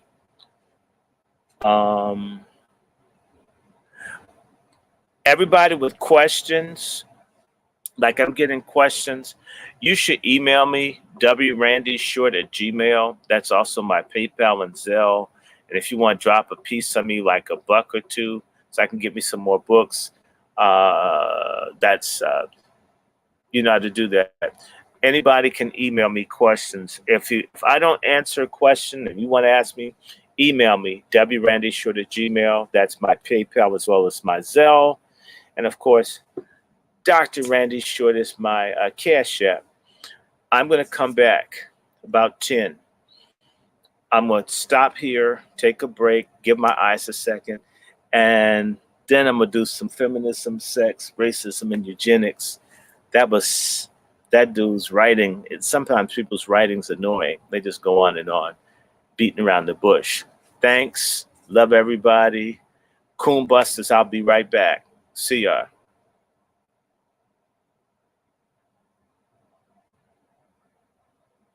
Good morning. Who you gonna call? This is the COONBUSTERS.